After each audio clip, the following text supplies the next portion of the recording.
Yeah, mekasa kyerɛ Ghana bloggers sɛ ayɛ moma mu ani na hɔ. Anyɛ adwuma mo yɛ ne nti no. Yɛwɔ adeɛ bi a yɛyɛ a yɛda dwene ho ne yɛsua nyansa afiri mu. Ghana, nneɛma bi ɛrekɔ so a problems wɔ Ghana nyinaa ɛmfa asomdwie ma yɛ Ghana bloggers. Sika a ɔmo pɛ ne nti nkwaseasɛm mento sɛbe. Na mehwɛ atadwea yi bi. Ɔkɔyɛ interview. Bɛsɛ blogger ne de papagye wɔ sɛ bibi saa. Boy na abɛyɛ interview. Awie.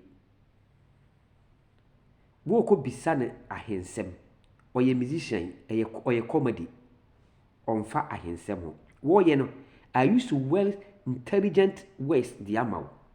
Sɛ ɔbaa abɛblogger ne ndwom, amma sɛ ɔbɛyɛ ahensɛm. Still, wode no ɔkɔ bɔnim.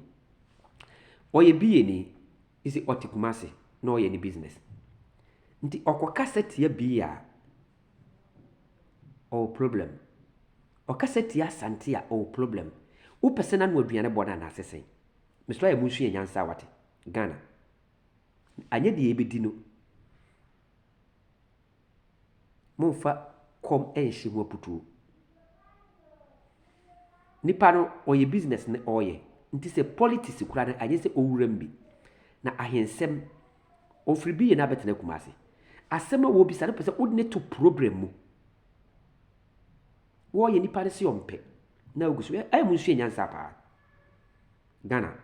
Saa mo a mo kita mo ayɛ mo blogger mo nam a that's a stupid things.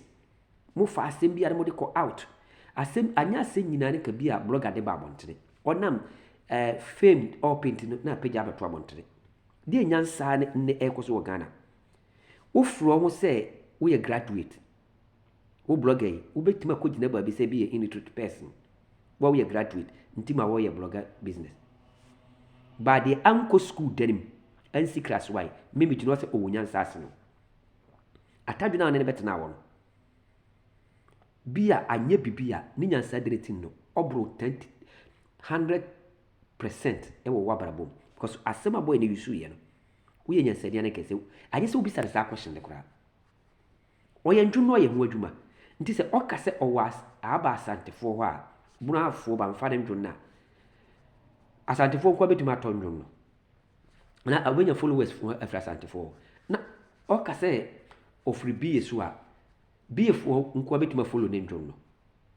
Nti a mu sua nyansa de yɛ business. Mesoro ayɛ mma ho ani na hɔ. Ghana nyɛ yɛ nyinaa yɛ bloggers. Nkwasia asɛm, nkwasia question, nkwasia interview, nkwasia posting, necessary things. Na Ghana bloggers mo yɛ ho adwuma. Aden, wode boy not to asɛm mu.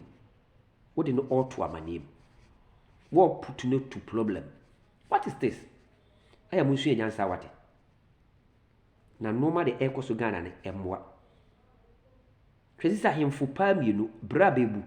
Wontimi ngyina hɔ wode kɔ bisa de saa nkwase ase no womfa ntu ahemfofoɔ no fo sɛ adeɛ na ɔmo yɛ no nyansa anim sɛ ɔmo de problem ne ɛba Ghana.